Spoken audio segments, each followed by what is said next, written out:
This is the Mobile Tech Podcast, brought to you by worldpodcasts.com. Now here's your host, Tech Girl, Miriam Joie.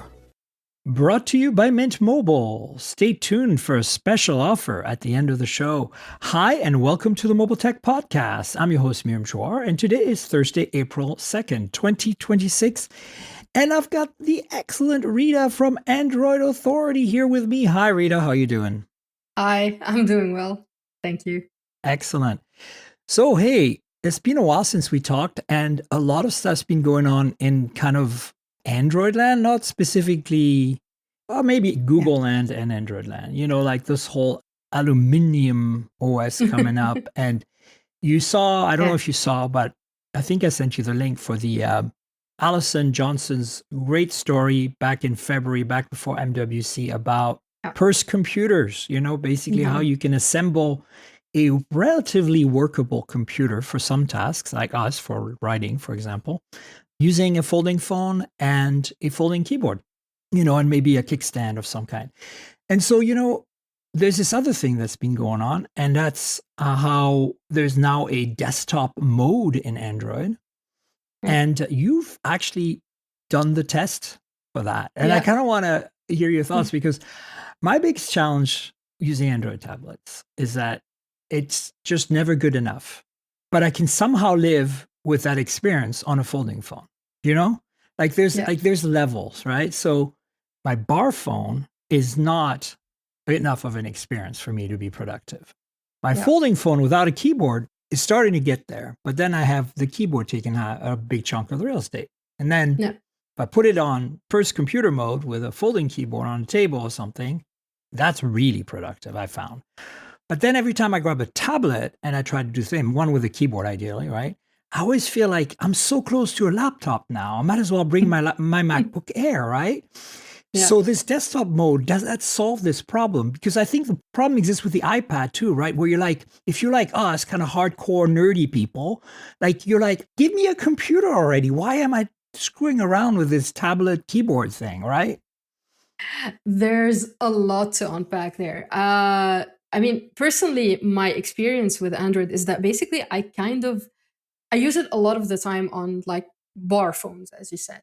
Yeah. But the moment I use it on a foldable or on a large tablet, I feel that like it's nicer to use.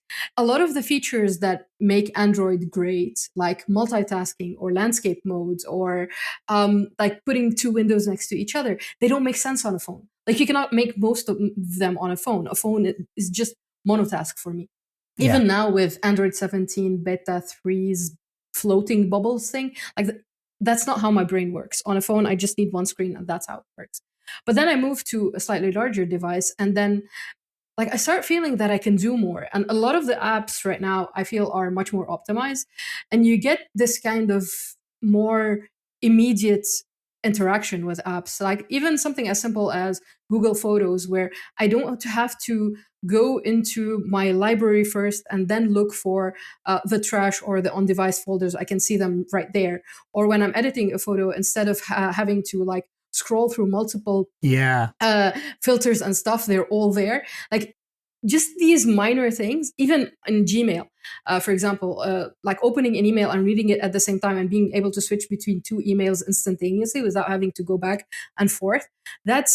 For me, that works so much better. And it brings like the strengths of Android and interacting with Android on a larger device.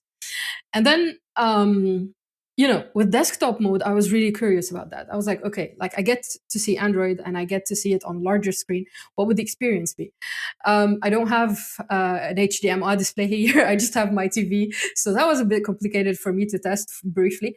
I tried to install SCRCPY something, or there's a terminal app that everyone uses to sort of mirror their phone to their Mac. Right. SRCCPY it's sort of like screen copy or something like that. Okay. It's but like VNC used to be, basically. Yeah. So I tried to set that up, but like, and supposedly I would be able to use my iMac keyboard and my trackpad. So I wouldn't have to buy anything else. It would just be my phone mirroring to the terminal on my iMac and me able to test all of that. except that it was super buggy. Like I wasn't able to use it. So eventually I caved in. I was like, you know what? I have a Pixel tablet. Let me just buy a QWERTY keyboard and a mouse. And I bought, I want to say like the lowest common denominator things I could find. They were cheap. They're Logitech Pebble stuff. They look very nice. They're cute. They're not complicated or like not huge or anything. And the whole setup was $50. So it wasn't a huge investment for me to just get into the thing. And I made several discoveries. I don't know if you've used an actual QWERTY keyboard with an Android for a long period of time, but that's my problem with the Android tablets. And it's a hassle, you know. Yeah, the thing is, like right now, it's gotten so much better, especially if you have like Android 16 plus, because you have all the keyboard shortcuts. You have a shortcut that shows you all the keyboard shortcuts, and you're able to customize the keyboard shortcuts. So you're able to assign like specific shortcuts to launch certain apps. You're able to assign certain shortcuts to push a window to the left side, the right side. You're able to maximize, minimize, alt tab through all your open apps, all of that kind of stuff that sort of brings the experience to a computer level experience. I'm a huge fan of keyboard shortcuts. Like I live through them. And anything. That's how I do my work too on a real computer. Yeah, anything that saves me from having to touch my trackpad or mouse, I will go for that. I memorize it. I will use it. So that kind of experience on Android is really nice. Plus, right now, like they have ways to settings to be like if you tap and hold sticky keys and bounce keys and stuff. Like how long you push the button before or the key before it repeats itself and that kind of stuff. So you can really tailor it to your liking. But I think my biggest discovery with that was basically the mouse interaction with Android, because I had tried some QWERTY keyboards, but I had never had a way to actually move windows around. And now with QPR3, you have the desktop windowing experience. You're able to snap windows to the side. You're able to resize, drag stuff. And it feels so much different than putting your finger, like your grubby finger that has a lot of friction on a glass display, whereas a mouse, like it just glides and you do the interaction. And I mean, there are things that are missing. I'm not going to say that it's perfect because... Like what? Like first, I don't know why, but the top bar, like it's not usable. So for example, if you're using something in maximize like the mode, status bar. Yeah, the status bar remains and the bottom bar remains. So you're basically losing a lot of screen estate and between the two. And if the thing is, like right now on a Pixel tablet, you can do regular apps in, I'm going to say full screen, like complete full screen. You can do multi-window with two apps completely taking the screen side by side. And you can also have at the same time, like while you're switching in the app switcher, you can have a desktop screen, and the desktop has multiple apps. And in that desktop screen, you have the status bar and the bottom taskbar that are always visible. So like you can mix and match all kinds of setups depending on how you want to interact with each app. But there's no point in going maximize in desktop mode because you're losing so much space. Right. And you still have, there's wasted space. And my second issue with it was that, so I'm going to show you, I bought this mouse. It doesn't have anything complicated. Like it's just a regular basic mouse, Logitech. And if Android wants to support or become a desktop operating system, it has to support the most basic mouse. We're in agreement about that, right? Oh yeah, absolutely. Like it couldn't be that you have to buy a mouse with 5 buttons and 7 different features in order for it to work. If it wants to be a desktop OS, it has to support this kind of mouse. Yeah. And it does. You can do most of the things with it, except that you cannot go back. And you know that back is... Oh, the back button, you mean? Yeah, the back button. You can do it on the keyboard. So if you have a keyboard, you would have to like touch the keyboard, go back, and then use the mouse to... And Android is built on like the back button. Yeah, it was a hardware button when Android launched. It was a touch button on phones for several years, and it became a gesture right now. So like all some apps will give you like the arrow on the top You left. can at least click on that. Yeah, and sometimes if you have like a pop-up window, you're able to click outside of it to go back. To dismiss. Yeah. But that's what I hate about iOS. Like I hate that iOS doesn't have. Oh, I cannot handle the lack of back button. Every time I use an iPhone or an iPad, I'm like, for the first 5 minutes, I want to throw it at something because I'm like, wait, by habit, I just go slide and nothing happens. Okay. But actually, it's not true. Some apps support it. Exactly. Like Facebook supports it, which is the really inconsistency. Weird. Yeah, it's the inconsistency that kills me. I was like, on my tombstone, they will say she never liked iOS because of the lack of back gesture. I will die on that hill. It's impossible for me to use it. It's the inconsistency, the fact that sometimes I have to tap in the top left, sometimes outside of a floating window, sometimes I have to do the gesture. It doesn't work. And when you use a mouse that doesn't have a dedicated back button on Android, you're back to that experience. And there were a couple of apps that didn't have any way for me to get back to the previous window. So I was like, what do I do now? So I had to touch the screen and do it. And I'm like, that completely ruins the whole thing. The thing is, like Google has taken so many steps to make a lot of things usable with a mouse. So they have the hot corners thing. Yeah. So even with a basic mouse, you can assign a corner to go home, a corner to do the recent app switcher, a corner to do quick settings, a corner to do drop notifications. But there's no corner to do back. Mm. So when it comes to back, you have to keep guessing what you need to do if you don't, have it on your mouse.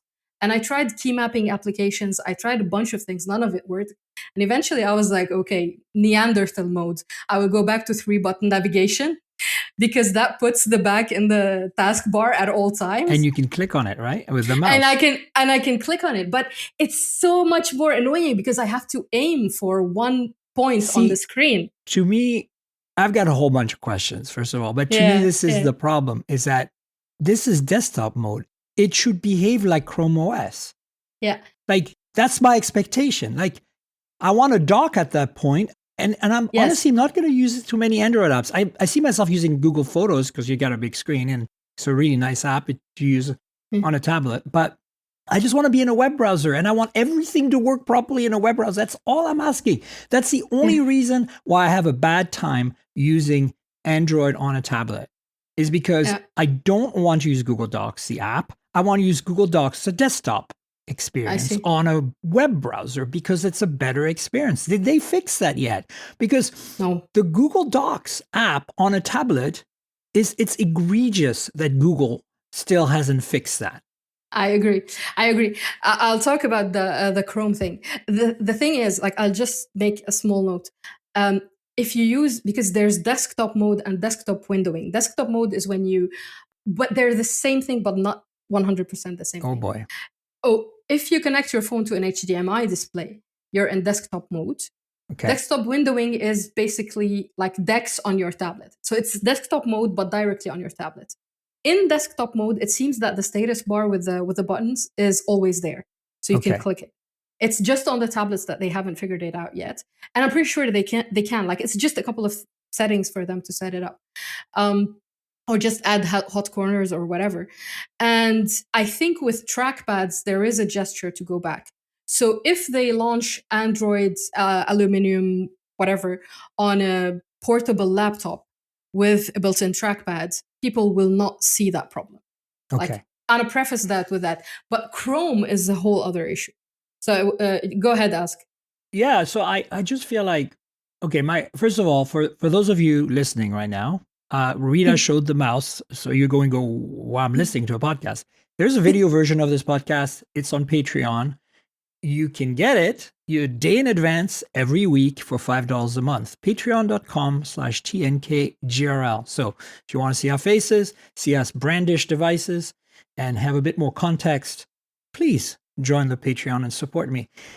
Second is, my biggest gripe, as I said, like, if I'm on a folding phone, I'm still in phone mindset, right? I'm like, okay, I'm on a phone, but I have a keyboard now, which is giving me real estate on the screen. And I don't need a pointing device. I'm still using the phone. At that point, I use Google Docs on the phone. It's fine. right? I know how to navigate my way around it. The hotkeys, the short keys on the keyboard, like, control or whatever, command or whatever it's called, F for find, all that stuff works. That's all I need. I don't need to switch tasks. I don't need to switch windows. I'm in focus mode. I'm trying to write, right? So that's kind of what I use Purse Computer for, which is a folding phone with a folding keyboard. And then some tablets, like the Pixel tablet, right, doesn't ship with a keyboard. So you have to add a keyboard, correct? So for that, for example, the OnePlus Pad 2 Go, or whatever it was, the cheaper one, that one did not have a keyboard case. So I did the same thing. I used a folding keyboard and paired it. And I did not have a pointing device paired. And then I used it just like I always use like Purse Computer, and it was fine. I used Google Docs and whatever. But as soon as I have a trackpad in front of me, like I don't have the Pixel tablet and I don't have a lot, like I don't have a Galaxy Tab. So it's mostly OnePlus for me. So OnePlus Pad 3, amazing tablet, right? Yeah. As soon as I have that in front of me, that comes with a case that has a keyboard and a trackpad. My brain goes into Chromebook mode. And all of a sudden, I don't care about the apps anymore. I don't care about Gmail as an app. I don't care about Photos as an app. Or maybe I do because it is good. But now I want tabs in my Chrome browser. And my biggest windowing's fine. I can use that, but I don't need that. Although it's nice. Mostly I need all the hotkeys that I'm used to on a desktop experience to work at this point.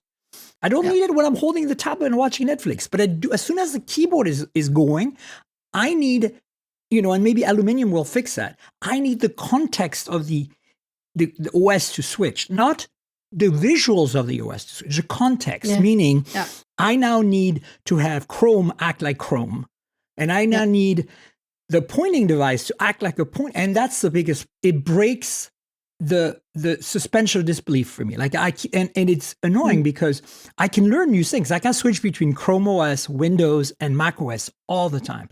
And, I switch between iOS and Android all the time. I do have iPhones. I test them. I review them. I have my preferences as you do. But my point is, it's like, this is the thing. And I was hoping that desktop mode would fix that somehow. That I'm not expecting Chrome to be 100% perfect, right? Like I don't expect it to be. But for example, as Alison wrote in her story, the fact that, you cannot still at this point today, open a desktop version of a website on a folding phone. Like you force it, it doesn't work. It comes back to the mobile version. Google is responsible for this. Like the website just sees, oh, you're on Chrome on a mobile device. I'm going to switch you back. And that's the problem. It's not the web designers, it's Google. So why can't they fix that? Like, do you think people would get confused? Is that the problem? Because I think this discussion we're having is more of a meta conversation, right? Like this is like, where's Aluminium going?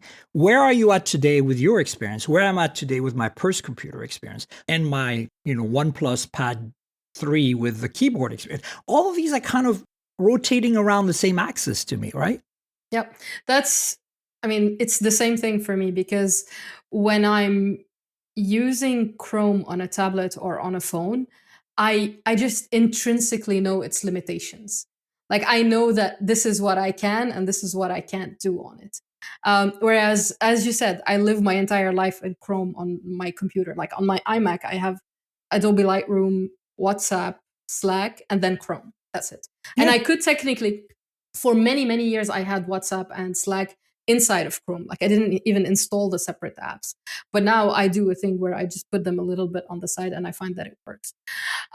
My issue personally, for example, like the biggest one is the fact that I don't have search engines in Chrome Mobile. I don't know if you've ever used them, you but cannot switch to a different search engine, you mean? It's not search, it's switching. It's the fact that sometimes you can type like Amazon space and then search for something and it searches immediately inside Amazon. And you can teach it a million different, because they're customizable. Right. If you use that power on Chrome for desktops, like Chrome for mobile is nothing for you. Because, for example, I can do something like AA space and do, for example, Pixel tablets. And for me, that will go into Google, add site to, 2 points. It will basically look for the Pixel tablet on Android Authority. Yeah. And on Android Authority. I can do something like AA image space something, because I've taught it that. I've taught it exactly what the engine is, and it will go look for like images on Android Authority related to the thing. I can make it search directly into WordPress, for example. Yeah. So you're doing macros, and I think they're kind of search macros within Chrome. Yeah. They're search macros within Chrome, and they allow you to sometimes like do a search with a specific sorting, a specific filter, and a specific like all the parameters you want, especially if like you try on a website and you notice that the URL has all the parameters. You can transform that into a search engine. Anything you see like that, you can transform it into a search engine. And for my work, this is beyond essential. Right. Because I can search Amazon France, Amazon US, Amazon Canada, see different prices if I'm writing about something. I can, or for example, Best Buy, Walmart, whatever. If I'm doing something about deals or whatever, I can just look up all of these in an instant because I'm like, BB space, whatever, and then open a new tab, WM space, whatever, and it will find it for me, you know? Yeah. And this feature, it's not available on Chrome for mobile. And then obviously there are the extensions. I don't use a ton of them, but the ones I use are essential for my work. And then there's obviously the most important thing, which is like how the websites render. Presents. How you're able to interact with them, what you can do, what you can't do, the mobile version versus the desktop version of website. And even when you force it, as you said, sometimes you don't get exactly the experience you're expecting. So these are all still limitations. And as far as I know, Google said that they were working on trying to bring some of these features to Chrome mobile, but we haven't seen many of them yet. Like you can install Chrome Canary right now or Chrome Dev and see that a few things are getting there, but it's not like I had a Pixelbook for 7 years, so I know Chrome OS, and yes. I know the experience. And Chrome OS was a full Chrome browser, and you were able to do so much. And when they announced that they were starting over with Aluminium OS, or like maybe not starting over, or at least they're not calling it starting over. Chrome OS still exists, but Aluminium OS is the thing, whatever. When they announced that, it felt like they were just like scratching 10 years of figuring Chrome OS out and going back to the drawing board. And that's what I'm worried about, right? That's the thing. Like Aluminium better behave like a Chromebook does today in 100% of a way, or I will be angry and throw things out windows. It will not. That's the thing. Like I know it will not, because look at their track records. No, because look at their track. Yeah, I mean, we're going to spend the first 5 years lamenting this whole transition, and at one point it will be Pixelbook. Yeah, and after 5 years it will be usable enough, but there will still be people saying Chrome OS had that thing that it doesn't have. And that is why we will all be working on MacBook Neos running Chrome, guaranteed.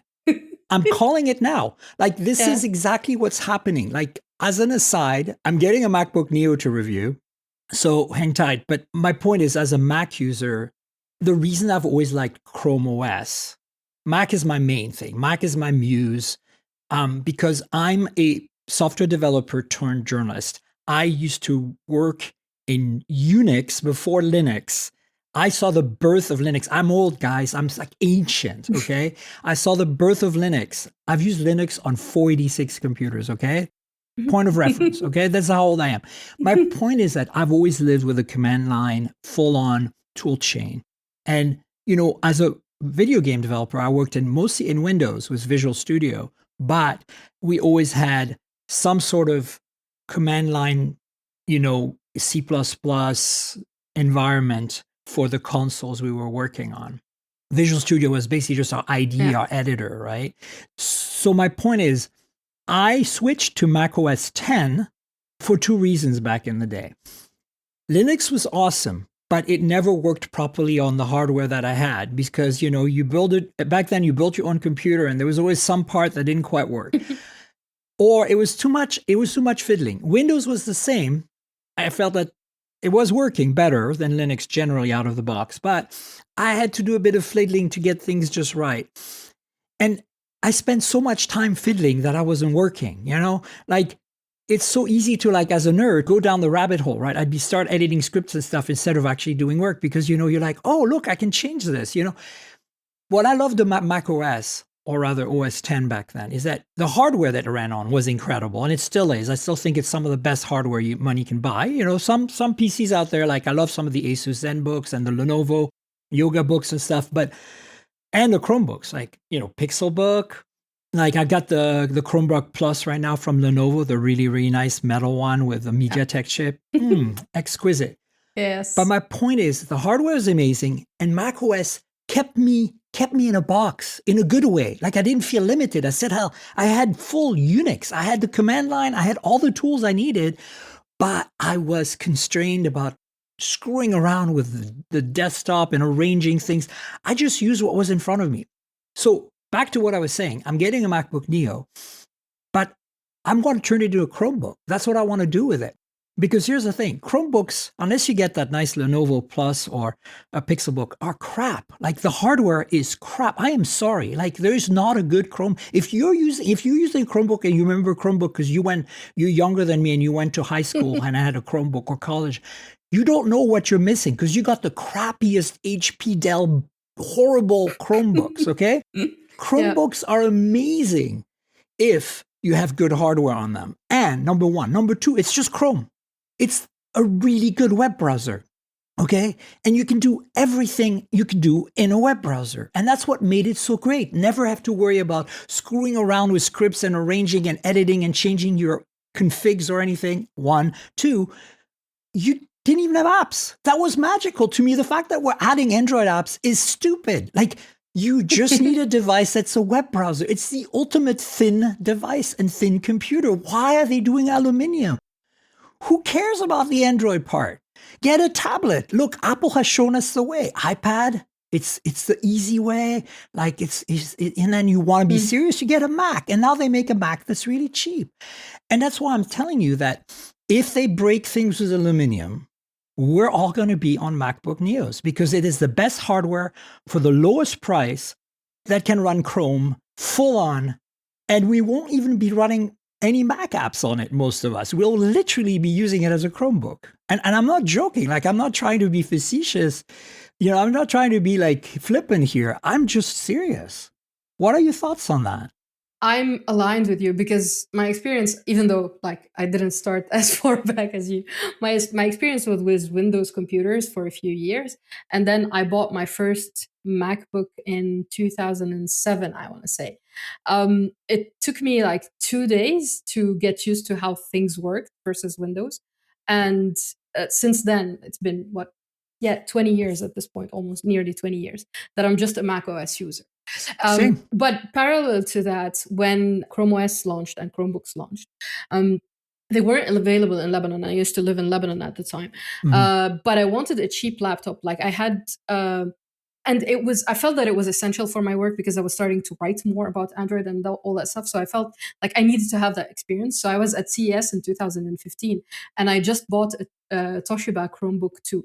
And it was horrible. But still, the fact that, I opened it the first time, I logged in with my Google account, and I had everything. Yeah. All of a sudden, like everything. That blew me. Like that first 5 minutes experience where I'm like, I have access to everything I need literally right here. That was so magical back then. And then a year or so down the line, they released the Pixelbook, the gray one, the silver one that was the so super thin nice. one, the one that was a tablet as well. Yeah, I still have mine. I kept it. So sleek. So good. The one that flipped 360. Yeah. That's the one I kept for 7 years. And for 7 years, it was my only... Did the battery hold up for you then? By the end, it was like 1 hour. But it started at something like 7, 5? 8, 10. Oh, wow. Maybe Okay. something like that. I'm misremembering.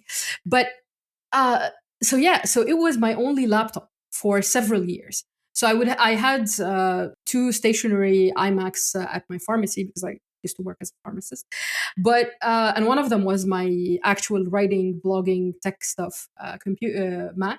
And anytime I went out of the pharmacy, I just had the Pixelbook. Like that was the Chromebook. Right. The Chromebook was everything I had. And it provided, I want to say, 95% of what I wanted to do. The 5% was stuff because I was, creating some content. So I needed to edit image photos. editing, video editing, that kind of stuff. Kind of stuff. But like writing, reading, editing other people's work, managing people, getting on Slack and talking to my teammates. Everything happened in Chrome. So my experience basically just aligns very much with yours, because I can do 90% of what I do, or 95% of what I do, just on Chrome.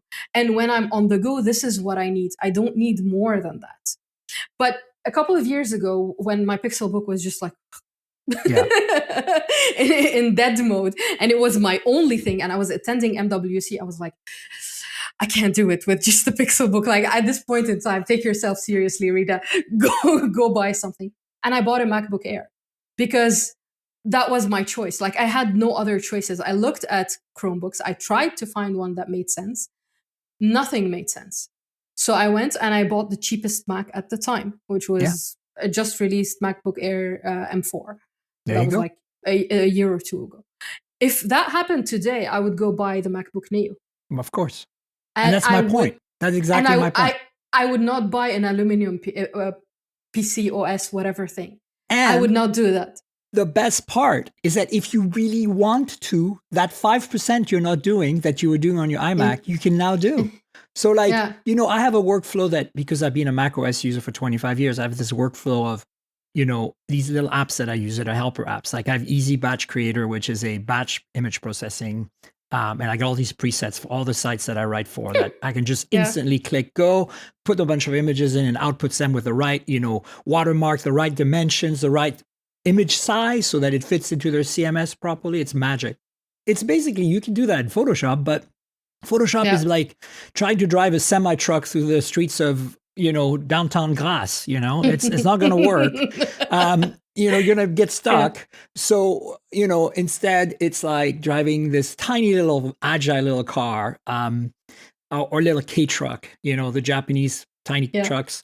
Anyway, the point I'm making is that I think Chromebooks are screwed because Apple just served them their notice. And if Aluminium on top of that removes what a Chromebook can do, assuming you're like completely anti-Apple, you can still buy a decent Chromebook today, like that Lenovo Chromebook Plus. It's about the same price, a little bit more, like $700 or something, than the MacBook Neo.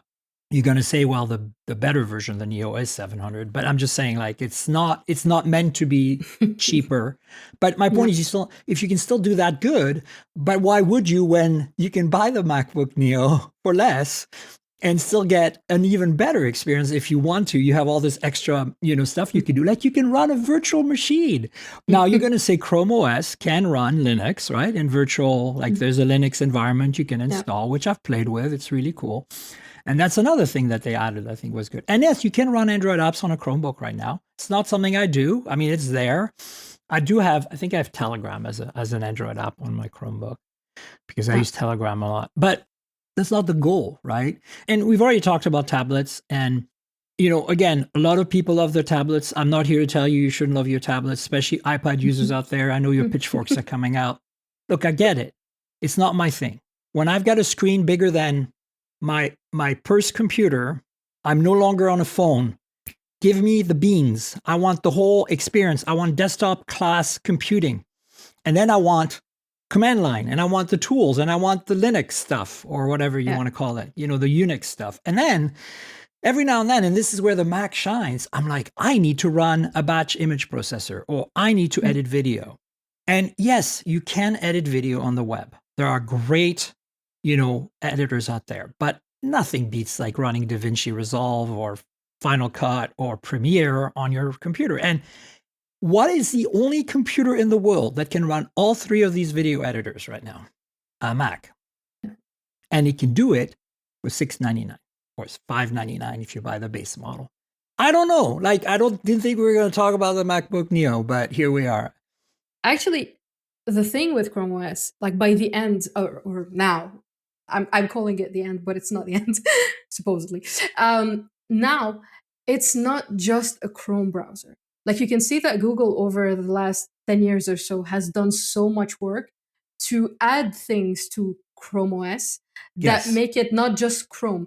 So the screen recorder right now works really well. That's sort of a separate app, but I know it's running inside Chrome, but you know, it feels like a separate app. And now you're able to do like put your own video while you're trying to record the screen recording and show touches and all of that stuff. And they have to bring that to Android in order for people to be able to do the same thing on Android, because Android doesn't have that. Or, for example, like record part of your screen, not the full screen. On Chrome OS, you can do that. Then there's PDF annotation. There's all the note-taking things with Canvas and a couple of apps that allow you to do like layering and drawing and that kind of stuff. They've added so many different things and developed Chrome OS into an operating system that's, yes, 99.9% Chrome, but has all the mini tools you need. I'm just going to say, like, there is a point where I needed to sign several documents, and I don't have a pen for my tablets, but I had a pen for my Pixelbook. And I just opened my Pixelbook and I signed them on it. And I was like, this is the only device in my home where I can actually do this thing. And it's built right in. I didn't have to download an Android app and be like, sign documents with 10 different ads and pop-ups and whatever. And who knows where they're capturing your signature? Exactly. It's built right into the OS. I could not just sign, I could fill all the PDF. Like, all the text fields were available for me to edit and to fill. This is native to Chrome OS right now. So they've done all of this work for so long, for 10 years. And now they're saying, you know what?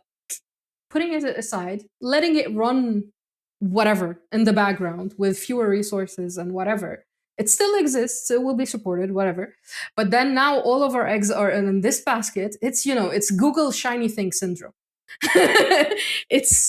I am hoping that this MacBook Neo is causing some kerfuffle in Mountain View so that they actually go like, oh my God, we can't do this. We're shooting ourselves in the foot. Because see, I've been going with the assumption that, like you, this is Google. They're going to mess it up, right? Aluminium is going to come out of the door and it's not going to be as good as Chrome OS. But now that I've talked to you for almost 40 minutes about this, I feel like it's going to be worse than I thought. And now I'm like, no, I'm going to hoard all the Chromebooks I have. And when that update comes across, I will not update them.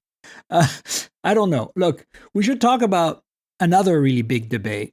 And that is, if you had $499 right now and you were in the US or, anywhere in the world that both devices are available, because my audience is global, but I think this is a bit more of a North American centric issue, or maybe you have that issue in Europe as well. Nothing Phone 4a Pro, $499. I have it here. I have the slightly pink one, or Pixel 10a. And we're not going to put the 9a in there because, look, you can buy the 9a for $399. Check out my affiliate links.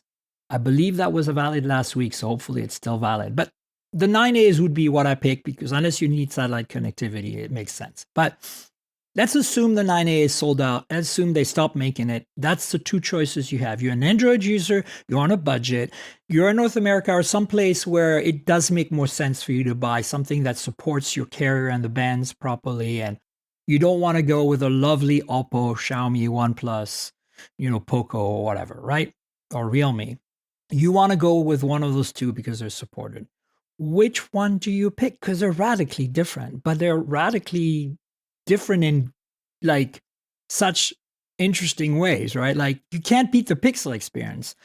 But in my opinion, this Nothing Phone 4a Pro's hardware just walks all over that Pixel 10a, right? So what do you do?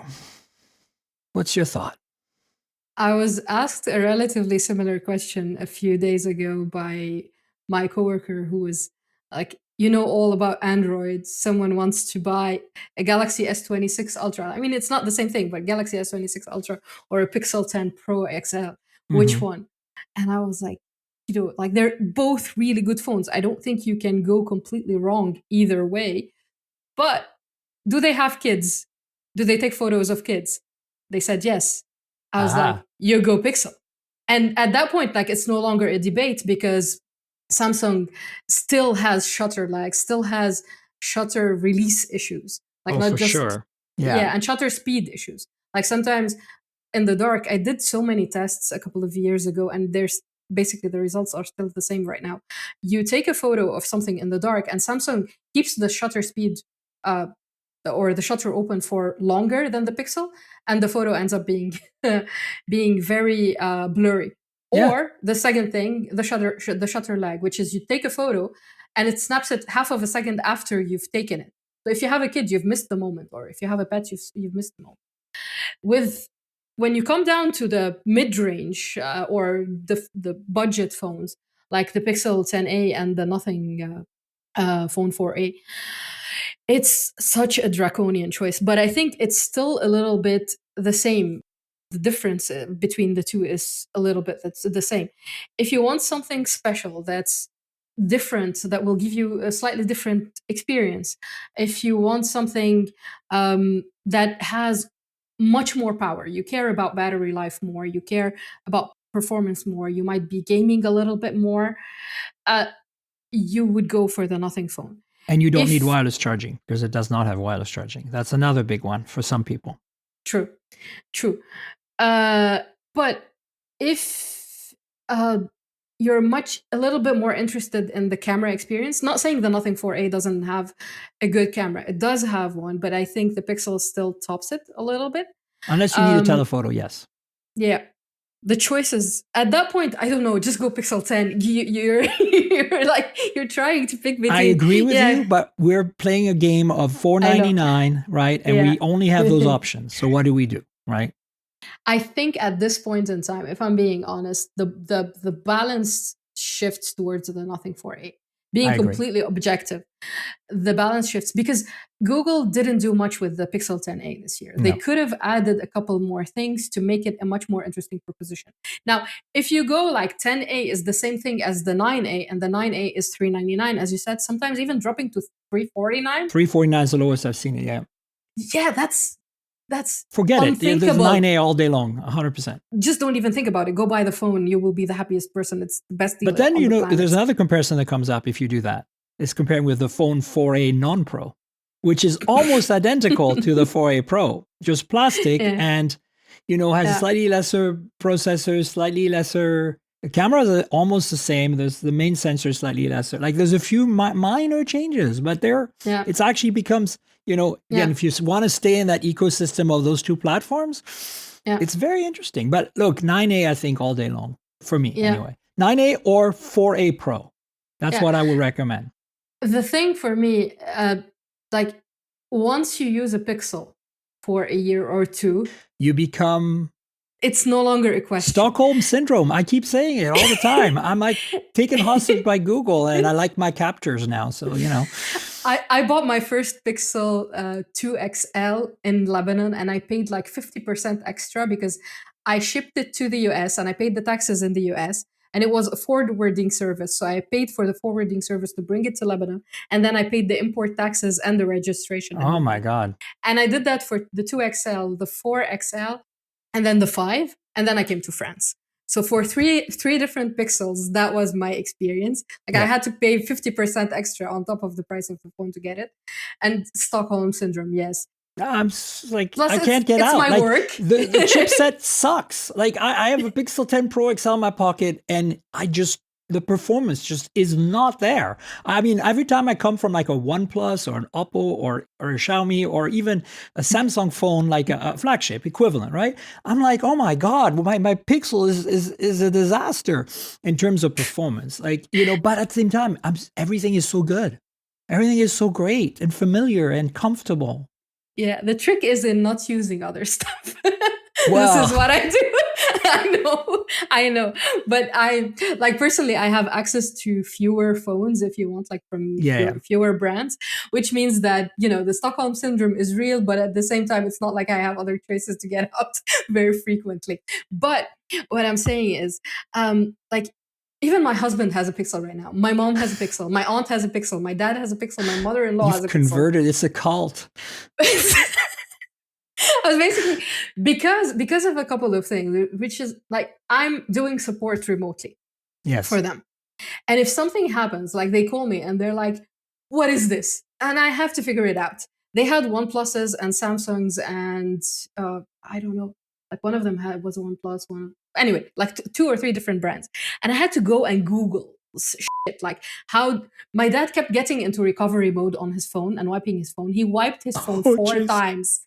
And 2 of them were one on Google I/O day at like 3 p.m. my time, which was like Oh my 2 or 3 hours before I/O started, and he's panicking. And another time, he wiped it. I think it was Pixel announcement day. I'm like, you picked like, do you pick the worst absolute days to Well, just wipe it your seemed phone? pretty relevant, right? Google I/O, Pixel announcement day, like. I think he was hinting at things. Later on, like much later on, my mom discovered that he thought that turning off the display, with the power button, it wasn't just the power button. He had to press the power button and the volume button at the same time. I'm like, okay. I had to restore my dad's phone remotely with my mom at first, like just holding her phone over his phone and not showing me the entire screen like the whole time, and me being like, show me the screen, and she's like this, and I can't tell you like the horrors of that. But I had to do it 4 or 5 times. My aunt's phone at one point stopped. It was a OnePlus, I think. The SIM card, the SIM card reader stopped working. So she had Wi-Fi, but she no longer had any service. internet. And I had left my old Pixel 2 XL at my parents' home. Just as a backup, I was like, if something goes wrong, there's a backup phone here. Because of inflation in Lebanon, like no one can afford new phones. There was a period of time where no one could buy anything. Oh, I remember. So I was like, this is a backup phone. And when that happened to my aunt's phone, I was like, go to my parents' house. There's a Pixel 2 XL. I have your account. I have your backup WhatsApp. I have your Google Photos backup. Like these are the things I set up on all of their phones because I'm like, if something happens, I can immediately just switch them over. And she did it. And in 2 hours, she was up and running on the Pixel 2 XL. And the Pixel 2 XL was still working. And because of this reason, I switched them all to my older Pixels because I was like, I know they have hardware issues, but I personally have not had any of them. Like all of my old Pixels still work back to the 2XL today. So that's 8 years of longevity for that phone. And I can remote troubleshoot them so easily. I know exactly, like if a new feature, if a new update pops up, if a new pop-up appears on their phone, if something happens on their devices, I'm able to tell them, just, tap cancel, tap ignore, tap whatever. Or no, do this, do that, because I've seen it before. So I'm able to do all of that stuff. And my husband just loves the now playing. Like for him, if you give him now playing on any other phone, he might switch. Yeah. But now playing is essential to him. My dad, the Pixel Weather app, he's in love with the Pixel Weather app. Of all the things on all the phones, it's the Pixel Weather app. So like Stockholm Syndrome. Yeah, look, I think that personally, in terms of hardware, like it's a no-brainer. The phone 4A Pro is possibly the best phone nothing's ever made. I really believe that. Like, yes, they've made phones with better chips that are quote unquote pseudo flagships. Although, in my opinion, I have talked about this before. I don't think the Nothing Phone 3 was a good flagship.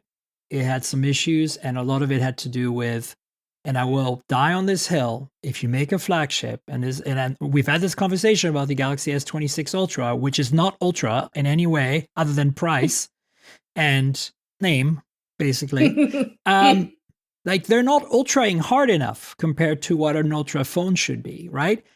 And at the same time, Apple, the Pro phone, 17 Pro and 17 Pro Max, is proing really hard. Like they're doing it right. Okay, so anyway, my point is, I will die on this hill. If you're going to make a flagship, right? I don't really care how much it costs. If Nothing has to sell a phone for $1,000, do it. Like, just make a flagship. Stop screwing around, Calpe. Like, if you don't think that's a valid business model, then don't make a flagship and make this. This is amazing for $499. This is an incredibly good phone. Like, I think that a bit of camera tuning, like the camera is really good. It's not pixel good, but you get a telephoto that's really quite an improvement. You can zoom out to about 20x on this. It's got the AI zoom thing that you see on the Pixel Pros. Like, awesome. And then it's got a decent Snapdragon processor. The display is gorgeous. Like, I'm in super bright light. I'm in sunshine right now. Look at this. It's bright enough.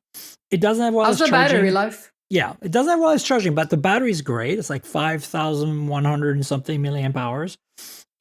It's super thin. It's thinner than most phones because it's unibody metal.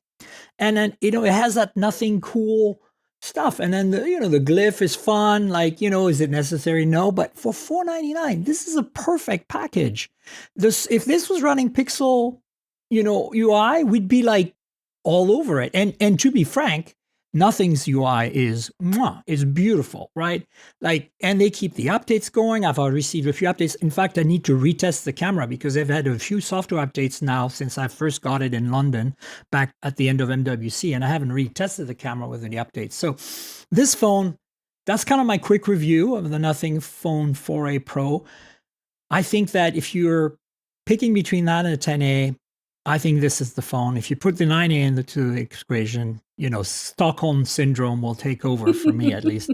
But like, this is a really, really good phone. If Nothing wants to continue making A phones and not flagships, I'm on board. Because as I said, if you're going to flagship good. Okay, don't go Pro, go Ultra if you can go up there. But like, if you go Ultra nowadays, you really have to do it. Like with what's coming from Oppo and what we're going to talk about in a second from Vivo, like you need to get yourself in check. And Samsung's not there at all. And we've discussed this at length in previous episodes. If it's your first time here, you should go listen to the last 2 or 3 episodes where I've had epic rants with my guests about this. So Pixel versus Nothing. There's definitely something about the Pixel experience that really hooks you and is really, really worthwhile, like now playing. All the call screening features and stuff. If you're a journalist like us and you get a lot of cold calls, it's really great. And you want to keep your life a lot more private. But if you're looking for a great Android phone and you're not in, Asia where you have a plethora of great Android phones at $4.99, this is pretty damn dope. Love this phone. The pink should be pinker though, Kyle. Okay, more pink, more blue, more fun colors. Anyway, listen, we got a bunch of news items. I want to quickly go through them. There's not a lot of new stuff here. 11 Pro and 11 renders for the Pixel, since we are still on that topic. Yeah. Those have been shown. So, okay, yeah. I mean, what are your thoughts? There's nothing surprising there except from the fact that they removed the temperature sensor just when I was starting to use it. Oh. I'm like, okay, now, because before we started recording, I told you that we had bought a house and moved in. And I don't understand anything about insulation or any of that stuff. So I've been using the thermometer to do tons of like really quick tests around the windowsills, and whether or not like dropping the curtain helps isolate a little bit more. Yeah. If I drop and there's a room, like the living room has 2 very identical doors next to each other. The French doors, the ones that go, they take you on the terrace. And I try to drop the roller shades on one of them and keep the roller shades up on the other, just to test, because they're literally in the same room, to test how cold the glass got and how cold the curtain got. And I have an infrared thermometer on my phone. I was like, oh my God, I can do that. Yeah. And then, just when I was starting to use it, they removed it. Well, that's typical Google, right? Like, we expected that. I personally expected that. This wasn't a feature that was long for this world. Let's be honest about it. Yes, 100%. And if the space can be used for something more efficient, if they can make, we don't know yet, but if they can make the telephoto lens better, give it, something extra versus what we've seen so far, if they can improve a little bit of the internals with that whatever millimeters they're gaining from removing it, I'm all for it, because I still feel it's a little bit of a niche use, even though like we've seen tons of people on Reddit be like, I use it to check the insulation in my home. I use it to check the water for my baby bottle. I use it to check my kids' temperature when they're running a fever and I don't have to figure out where the actual thermometer is. And, it's useful. Some people like they really use it, but I think the percentage is like 0.5%. It was bound to go. Yeah, so that's that. I'll put some links. You guys could check it out. The other thing that is interesting is, Fitbit. I don't know what it's going to be called. Pixel Band, Fitbit Band. Google has teased us with a device that's like a Whoop Band. Like this. It's a smart watch without the watch part. So basically, no display. It's got it's just a band and it keeps track of your vitals, just like an Oura ring, but on your wrist. So I think that's cool. A lot of people like wearing watches. I dig it. What are your thoughts, real quick, on that? Since you are a Pixel Yeah, Google fan. I wear an Oura ring and I wear a Pixel watch, so I'm used to that kind of stuff. The thing for me is like if Google wants it to be a serious device, it has to have really excellent battery life. Like we're talking easily 1 week. They shouldn't get away with less than 1 week Right. easily because Yeah. it doesn't have a screen. It should have some vibrations, alert, something like a silent alarm, all of that kind of stuff. It should get two things right, and these are essential. One, it's you should be able to switch between it and a Pixel Watch seamlessly. This is something you can do with a Galaxy Watch and a Galaxy Ring, or Galaxy Watch and a Galaxy Band. And a lot of people do it because they wear the They band at sleep night. with the ring only, and then they put the Exactly. watch on during the day or whatever. Yeah. Except Fitbit doesn't support that. If I you know. go and add a new device to your Fitbit, it It removes the removes the old previous. one. It's just absolutely mind-numbingly stupid. Yeah. And they should fix that. That's the first one. And the second one is automatic detection of activities. I know Fitbit has been, I want to say, faultless at understanding an activity after it's been completed. So like you go on a walk or you go on a run, and then after it's synced on your phone, you see that you did all of that stuff. But on my Pixel Watch, if I do that, it takes it about 10 minutes to start realizing I'm doing something. And sometimes it doesn't even realize that I'm doing something. And it's supposed to do. Yeah, they are two very, let's be clear, there are two very distinct ways of tracking activities. One just analyzes the signal after it comes, and one realizes you're doing something and starts really active tracking with GPS, with all of that stuff. Yeah. The one that analyzes after the fact, it doesn't add your GPS, it doesn't add your second by second HR, your active zones, all of that stuff. It adds a little bit of it, but it doesn't give you like the full idea of a properly tracked exercise. To get that on the Pixel Watch, you have to manually start tracking. Yeah. And if you have a band, you're not going to manually start tracking unless they put a button on it or something. Well, we'll see, maybe. right? But yeah, they have to nail down the tracking all the things immediately when they start with all of the details, and not just, analyzing after the fact and missing a ton of data points. Speaking of rings, by the way, I've got an Ultra Human ring here that I've been wearing for a while. They have a new ring called the Ultra Human Ring Pro coming, and I'll put a link in there. It's available for pre-order. I don't know too much about it, but I've had a really good experience with this ring. There's no subscription required, unlike Oura. It's like Samsung in a way, but you're supporting a small independent Indian company, Pretty cool. So consider that. Check out the info if it's something that you're interested in. I'm not affiliated with them in any way. I thought I'd let you guys know in case you're Ring fans out there. Moving on with some more stuff here.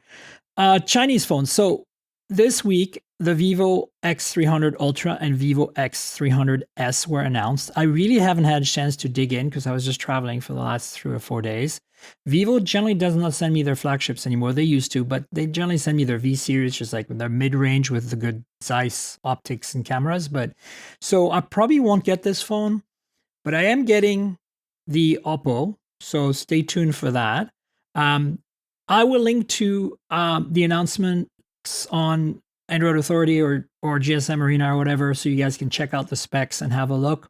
Look, these are going to be incredible phones. There's no doubt about it, right? Like whether you get the S, which is kind of like the slightly cheaper, more affordable, the non-ultra version, kind of like an update.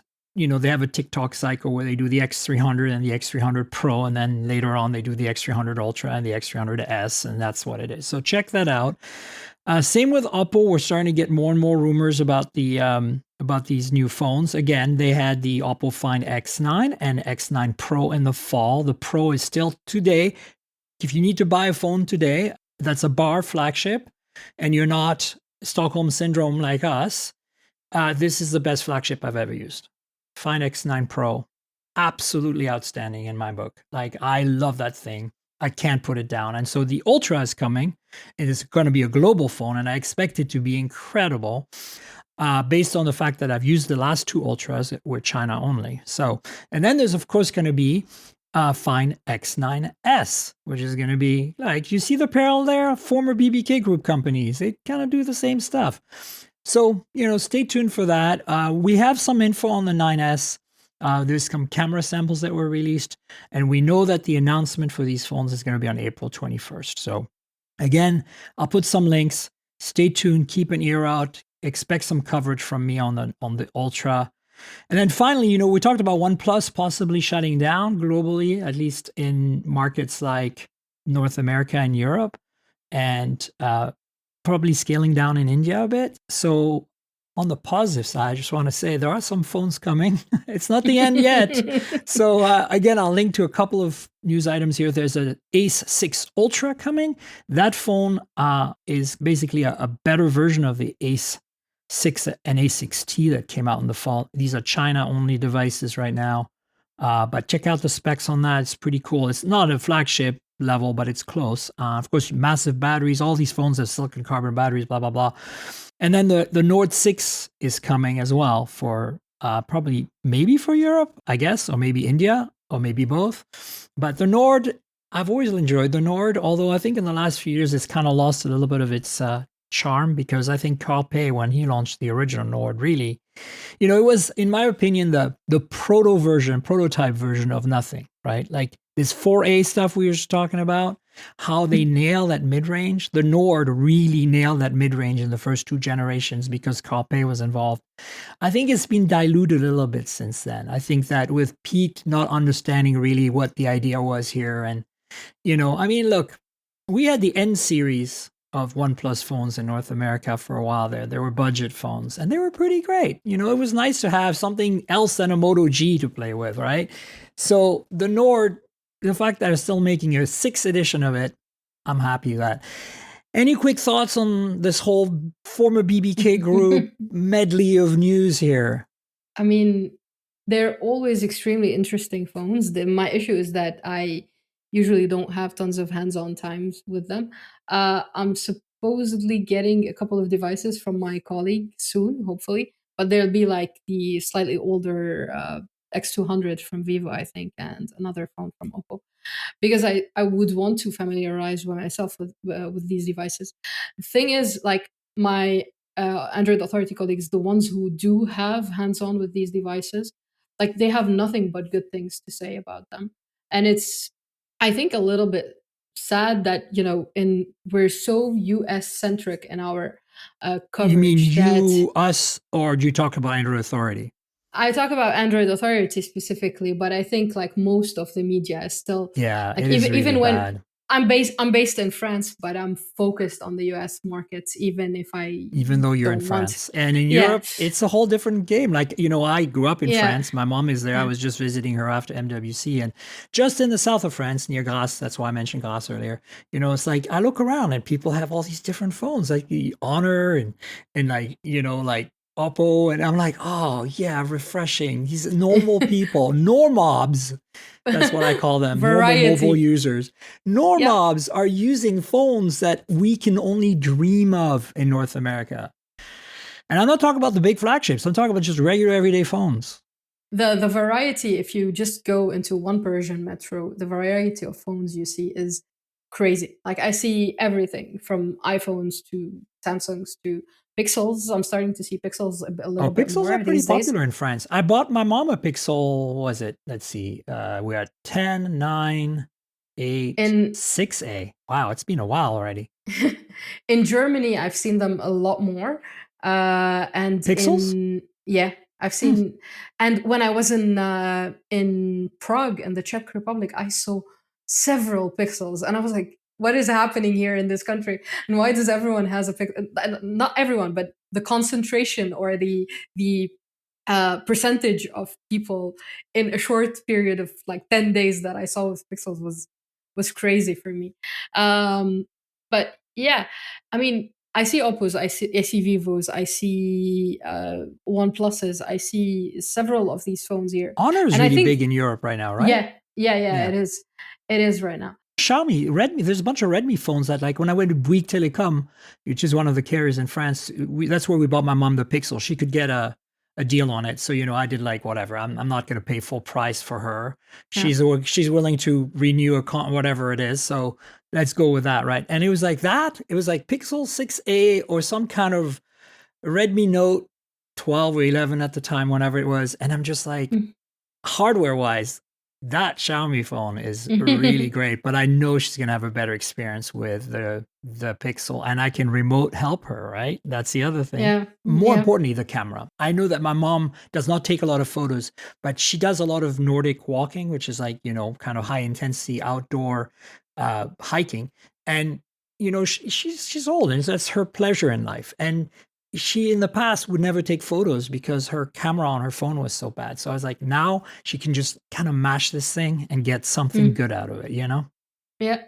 The same thing with my parents, by the way, with Pixels. Like, my mom used to cook food and send me a few photos and be like, I wish you were with us, or they would do something in our mountain house, like improve something or whatever. And the photo would be so blurry, so grainy, so whatever. And now she sends me photos. Sometimes she's been sending me documents because, I live here, she lives there. Yeah, of course you need to help her look at it or whatever, yeah. And sometimes, like, I needed a couple of really official documents. I taught her how to use the scan feature in Google Drive. So now she just scans documents for me and sends them to me. It's just amazing.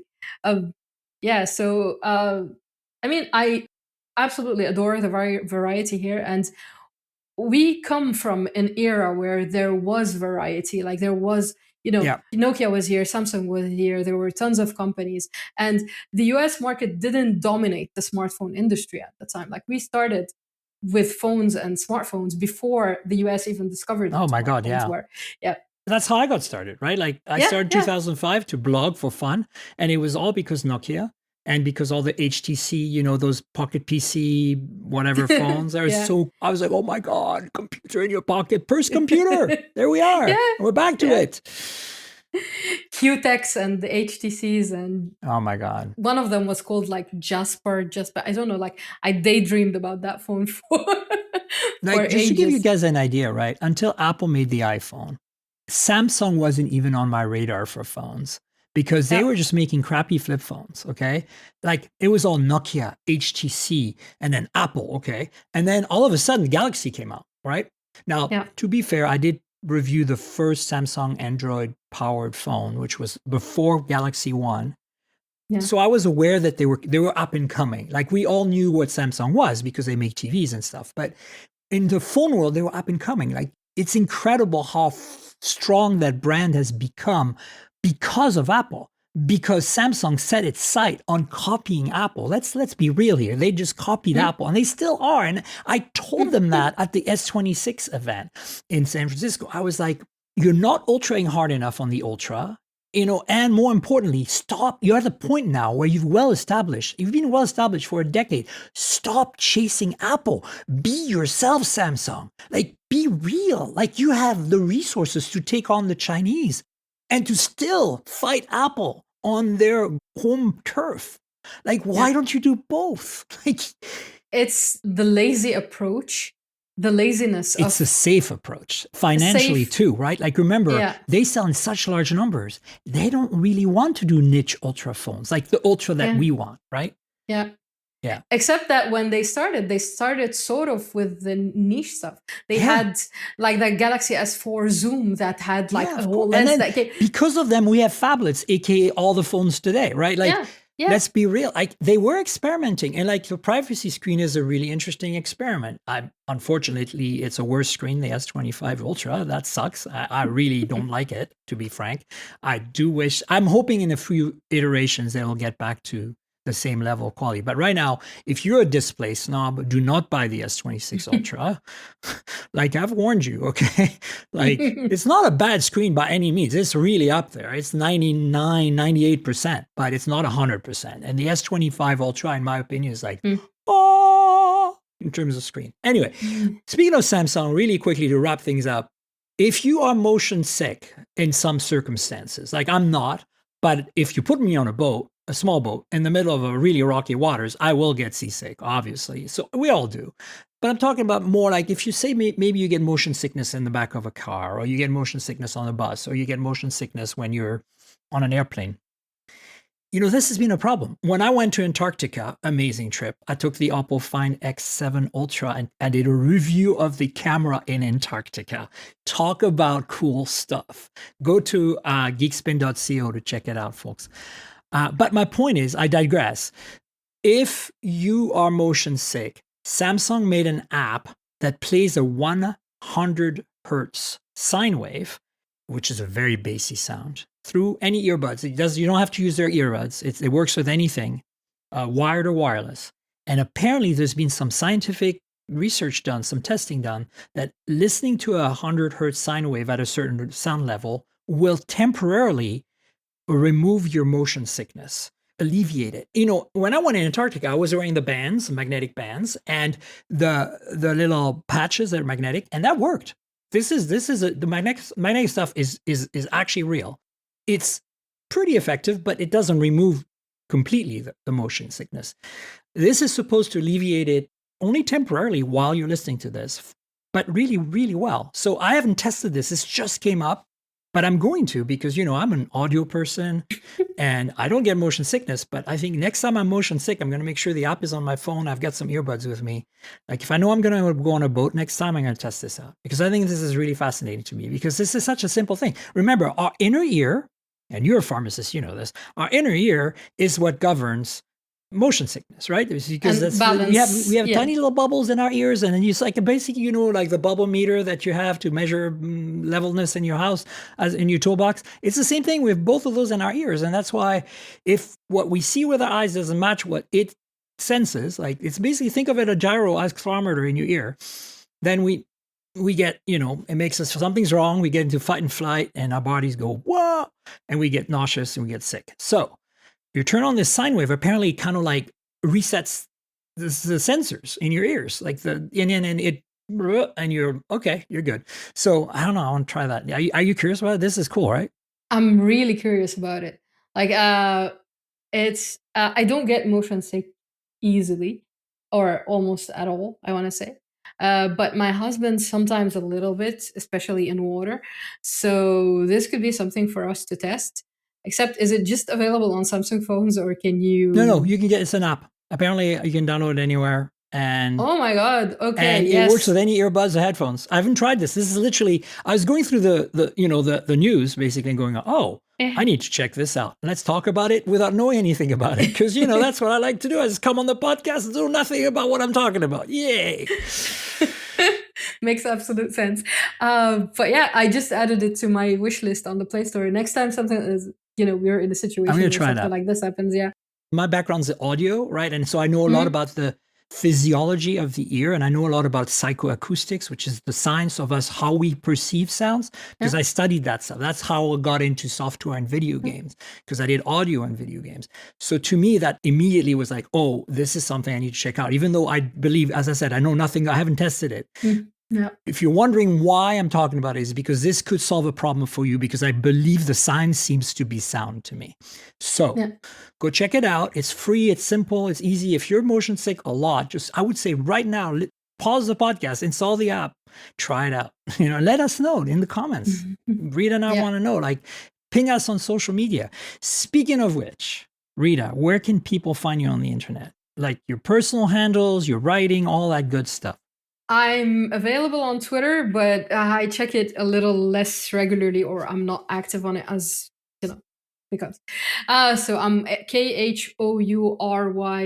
So my last name, Khoury, and then RT for Rita. But all of my work is on Android Authority. If you go to Android Authority and you look for Rita El Khoury, or you just click one of the links where I talk about my experience with Pixel tablets and desktop PC. That'll be the first link in the description, folks.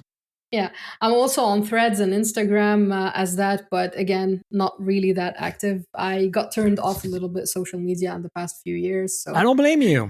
I feel the same way. So folks, go read Rita's stuff on Android Authority. Check her out on social media if you want, or whatever.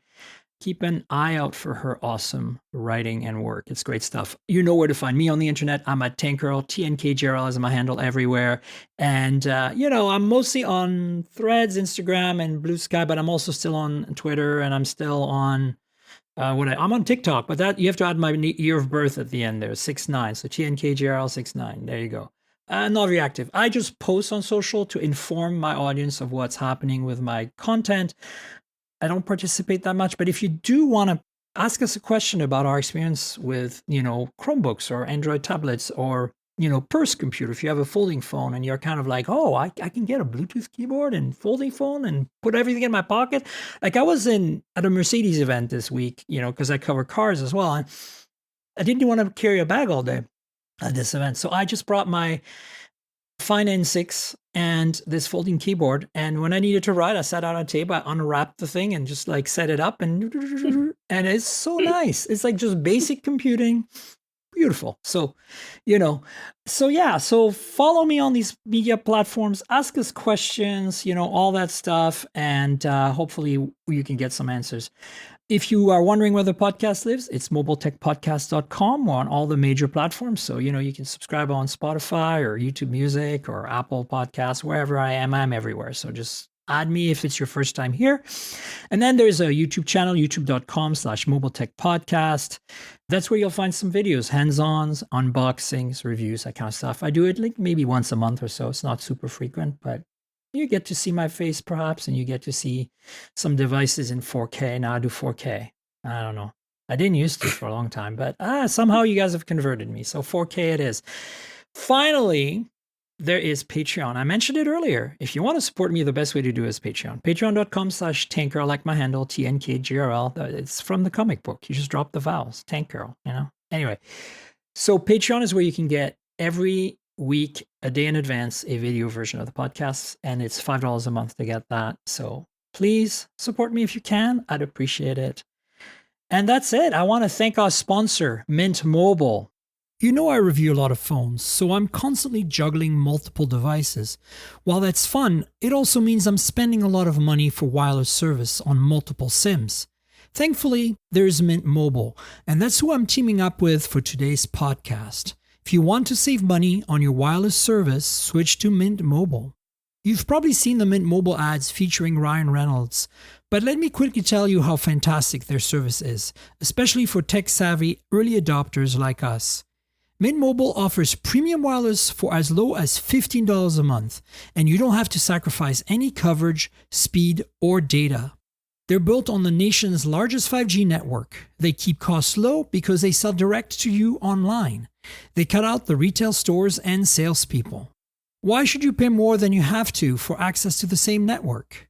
In my experience testing phones, Mint Mobile delivers the same data speeds and call quality as the big three for a fraction of the cost. Switching to Mint is super easy. Thanks to their eSIMs, you can sign up and activate immediately right on your phone from the comfort of your home. No more standing around waiting in line at a big wireless store. You can keep your current devices and phone number and easily switch services. And if your phone isn't eSIM compatible, Mint will ship you a new SIM card free of charge. The whole process only takes 15 minutes, and if you get stuck, Mint has a great customer service team to get you through it. All Mint Mobile plans include unlimited nationwide talk and text, plus lightning-fast 5G and free mobile hotspot. Mint will show you how much data you use each month and recommend plans that save you money. Mint also offers a modern family plan that lets you set up a super affordable family plan with as little as 2 lines. Use my link, mintmobile.com/mobiletech, to get premium wireless starting at $15 a month. Stop paying more than you need on your wireless bill and start saving big with Mint Mobile. And Rita, thanks so much for being my guest. So good to have you on the show again. I appreciate it. Thank you for having me, and always fun to chat with you. Oh, it was great. We just went all Google, all Pixel, all Chromebook rants. I think this was really, really exciting. Thanks again. Folks, stay tuned. I'll obviously have Rita on the show again at some point in the future, but next week we'll have another show. So until then, cheers, everybody. This has been the Mobile Tech Podcast with Tank Girl, proudly presented by worldpodcasts.com. You can visit us online at mobiletechpodcast.com.